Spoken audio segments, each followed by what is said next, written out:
Hello, this is Marshall and welcome to my garden diary.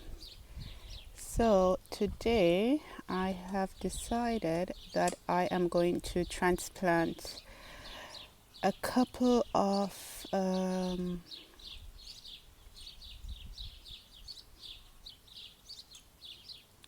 think I just lost my memory. A couple of these plants here that I have. I have lavender, they're called. Yeah, that's okay, good. We're being real here. So I have two that are pretty close to each other here, and I was going to wait until autumn to transplant it, but I'm feeling in the planting mood, so I'm going to do it today. It's the middle of July, so it's not necessarily the ideal time to transplant anything, but the weather has been we have been getting some rain, so it's not too dry, and it hasn't been as hot as it can be in the summer. So I'm going to take the chance and transplant the lavender that I want to transplant in different places today. So I have one here that is a bigger that has blooms already, and then I have three around the other side of the garden, which I'll go to, that are smaller, and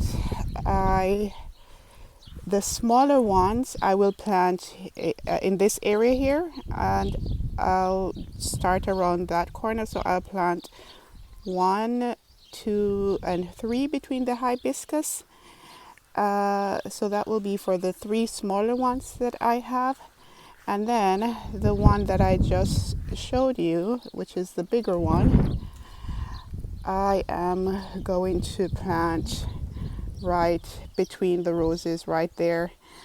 I'm not sure why this area looks so bare.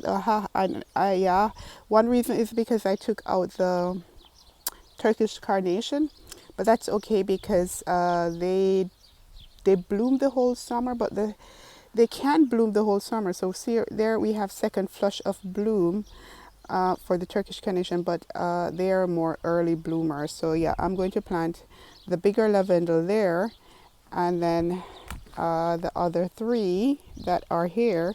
So I have 3 seedlings here. So that right there is a lavender seedling. Uh, right there is another one, and there's another one there. So I think I counted 3 here.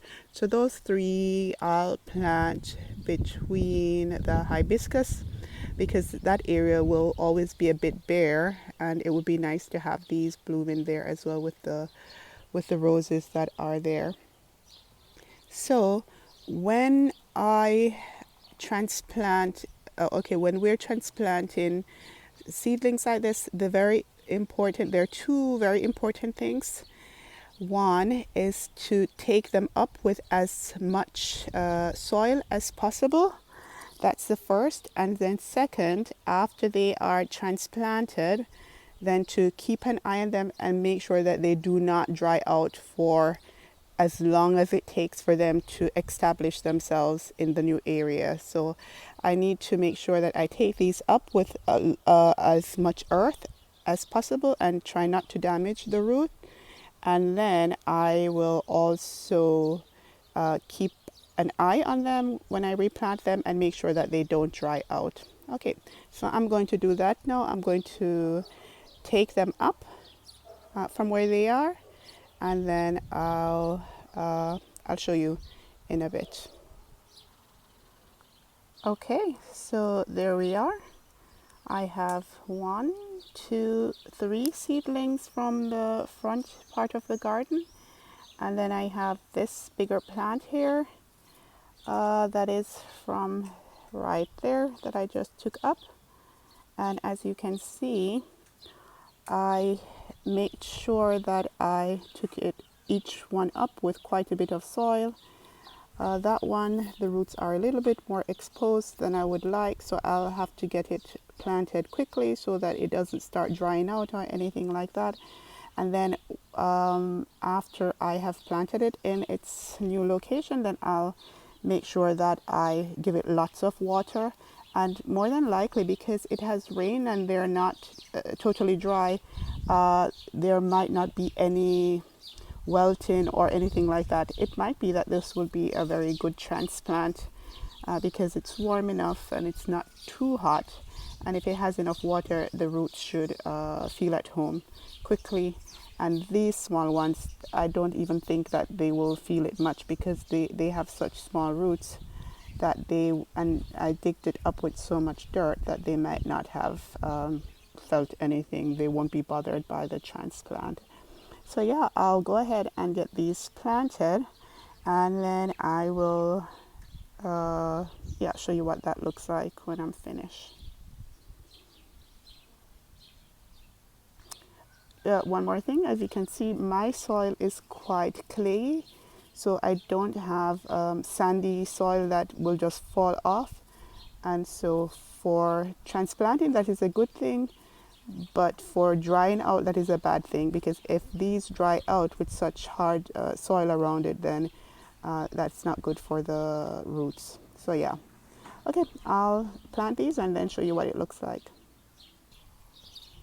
Okay, so I have planted my 4 lavender seedlings. Well, 3 were really seedlings and 1 was more of a bigger plant. So I have planted them and I have watered them in. So next year, this time, or even maybe this year, if they grow well, the seedlings, they might get a bit of bloom this year. But I planted it more for next year. This time there will be some lavender blooms here at this time of the year before the hibiscus starts blooming. So there we have the first one there, and then we have another one there that I watered in, and then there is another one right there. And so what I need to do, I'll just have to make sure that in the next couple of weeks I pay attention to them and make sure that they don't get dried out. And then this is the larger plant that I planted here. I think it actually looks quite well here. I'm happy that I planted it right there. It's kind of in line with the others that are behind there. And then this area will have a purple or lavender color contrast with the roses that are right there, and then the next one that is there. And this will get to as big as I want it to. I'll just cut it back to the size that I want it to be. Yeah, so that was it for this video, replanting or transplanting lavender plants in summer. Not the ideal time to transplant, but it depends on the weather that you're having. If it's a summer that has lots of rain and the soil is not too hard and it's not too hot, then you can go ahead and transplant the plants. It's not too dramatic for the plant, the transfer, because the soil that is here was already moist. They were coming from moist soil. The root system wasn't disturbed that much. I made sure that I digged them up with as much soil as possible so that I didn't disturb their root system. And so, yeah, they should do well. And I'll just make sure that I baby them a little bit for the next couple of weeks for them to get established in their new homes, and then they will be okay. Okay, that is going to be it for this video. And yeah, I hope that this was a helpful video, and I will see you in the next one. Bye.